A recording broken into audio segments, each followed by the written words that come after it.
It's my pleasure today to do a unique thing that I don't rarely do. The President's Distinguished Service Medallion is awarded to individuals who had rendered service of great value to Florida Atlantic University and the community at large.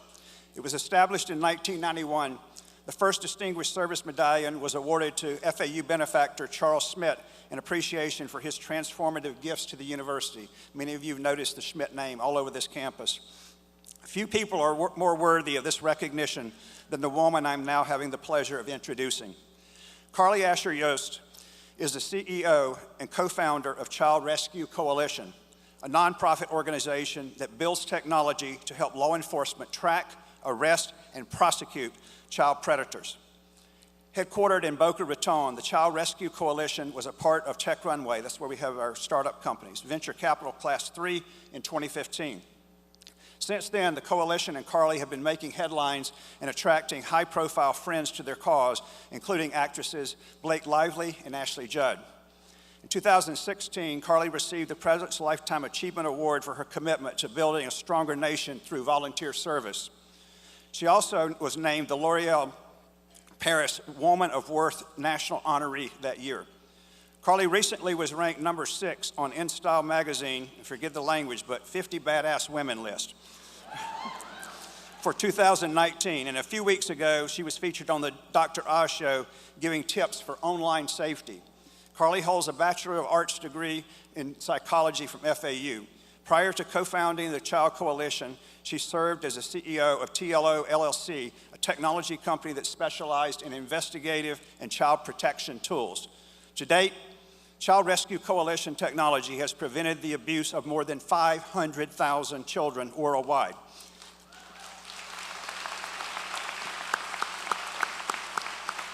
It is now my great pleasure to present the President's Distinguished Service Medallion to a truly great friend of FAU and children everywhere, Carly Asher Yoost.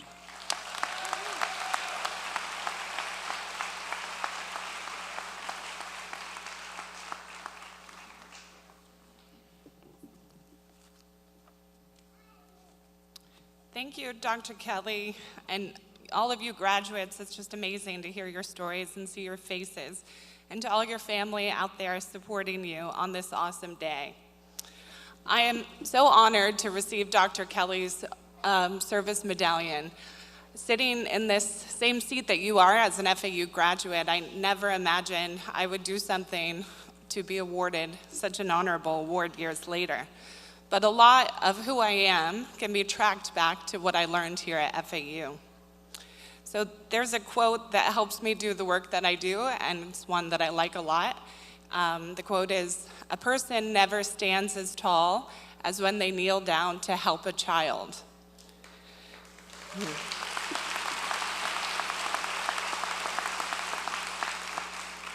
This phrase is critical to our mission at Child Rescue Coalition. And since 2013, I've been able to lead an amazing team of employees and volunteers that work with law enforcement all over the world to protect children. So it takes a village to raise a child. It takes an even bigger village to protect them. And Child Rescue Coalition, we've directly rescued over 2,800 children from dangerous situations.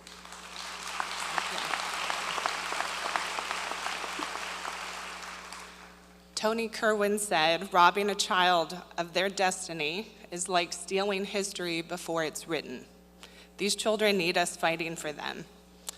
But the work that we do and the technology we embrace helps move our mission forward. And as I was thinking about today and you guys, I couldn't reminisce but some of the things I learned on this campus. First, FAU is an amazing place.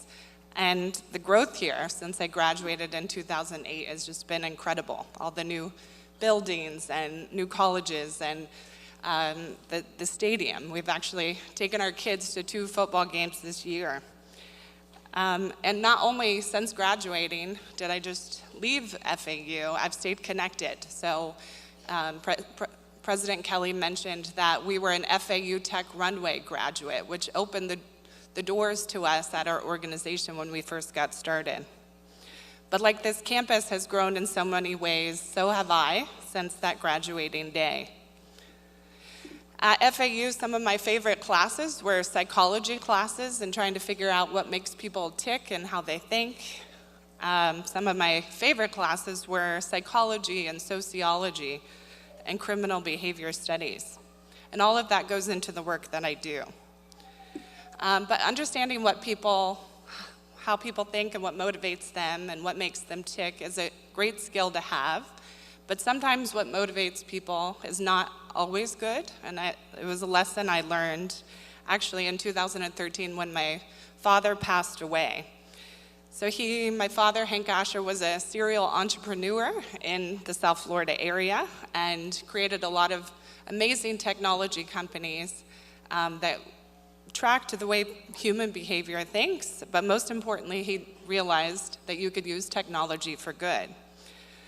When he was making his third and final company, which he called TLO, which actually stood for The Last One, it was in startup mode, and he suddenly passed away.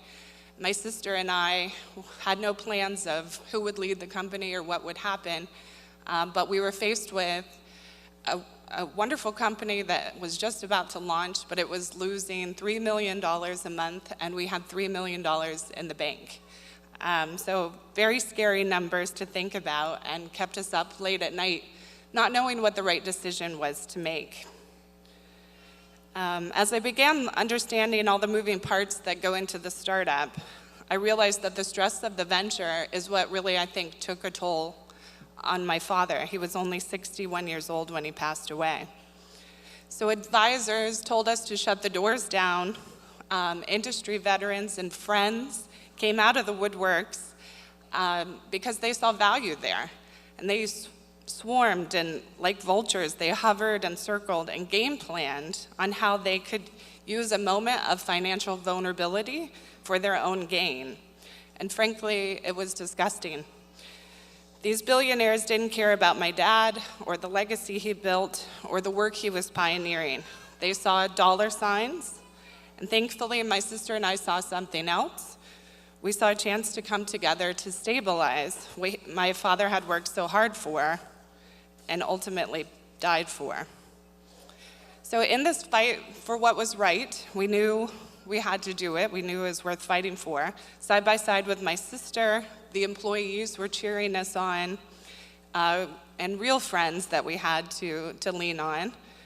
We were able to reorganize the company, raise sales by 120%, and positioned it for a favorable sale to a wonderful company, TransUnion. But the best part of this was that we were able to keep a portion of the technology that protects children all over the world.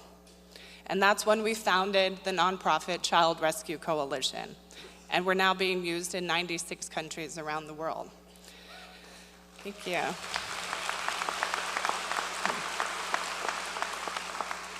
I'd like to think that my dad would be proud right now. But my years at university gave me the confidence in myself. For the first time, I believed I was capable and smart, something I didn't believe in high school before my university years. And without my mom, my sister, my supportive husband, and the years at FAU, I would have never had the confidence to believe in myself to make this possible. So when we were fighting the hardest fight to save this company, I think two factors helped us the most. One was that we were underestimated, and two, that we were ultra motivated.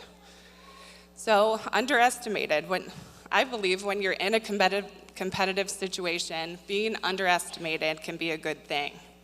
I saw a speech recently with the internet marketing genius, Gary Vee, and he was talking about the value of being underestimated. He said he wants his competitors to underestimate him. He says, being underestimated is your greatest gift. The debate doesn't matter. What matters is the end results. What matters is the legacy you leave. This last year, we've been able to train over 1,000 officers and added 6 countries to our footprint, including Albania, Barbados, Honduras, Sri Lanka, Panama, and Paraguay.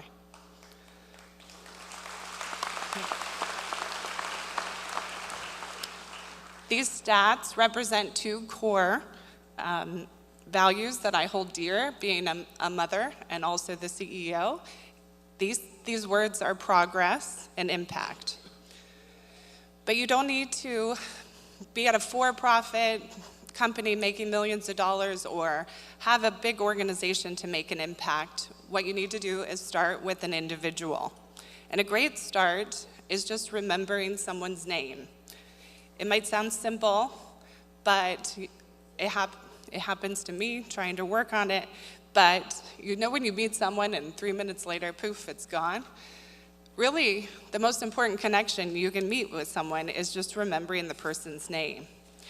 Dale Carnegie said it best: a person's name is to a person the sweetest and most important sound in any language. The name on your diploma represents a small portion of who you are. Sure, you're now a college graduate, but you're also a friend, a son, a daughter, a brother or sister, and maybe even a mother and father. You're so many roles, and although you are an adult today, you were a child not that long ago. I'd like to share one more story that involves a child, a teddy bear, and a police officer with great empathy. So one of our initiatives at Child Rescue Coalition is called our Blankets and Bear Hugs.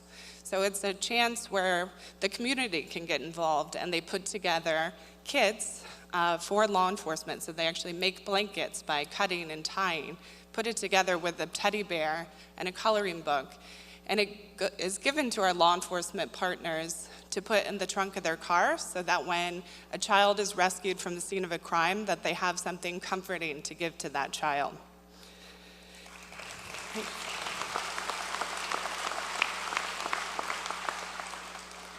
Our hope is that the teddy bear and blanket can make a child feel like a kid even when something bad is happening to them. So last year I received an email from one of our officers who used one of the kits. Here's what his email said. Tonight I was on a search warrant of a child predator suspect house. Inside the house there was a little girl about 6 years old who was scared because of all the police. The little girl looked ready to break into tears at any moment. When I noticed how fearful and traumatized by the event she was, I stopped what I was doing and I went to my car. When I came back, I bent down on her level and handed her the bear and the blanket package with the bear poking out. She transformed her face to a huge smile that spoke more words than she was able to. She started hugging and holding that bear and talking to it. We took her and her mother into her room for some privacy and told them not to worry and that we were not there to hurt them. The rest of the time she was there, she never let go of that bear. She smiled at us as we left. Please tell the folks who make those bear kits that they brought a smile to this little fearful girl's heart tonight.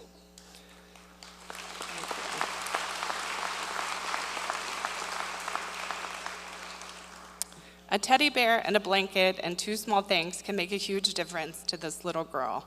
A teddy bear can't solve the world's problems, but to that girl, the teddy bear helped get her through a tough time when her life was spinning out of control. And as you lead a life of service after this graduation, try to remember 3 things. 1, a person never stands as tall as when they kneel down to help rescue a child. 2, a person's name to that person is the sweetest, most important sound in any language.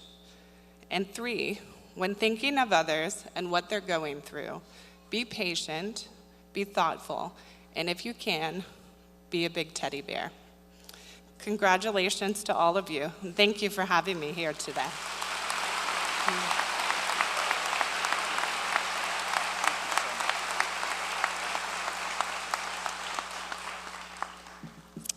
Thank you, Carly. We're really proud of you.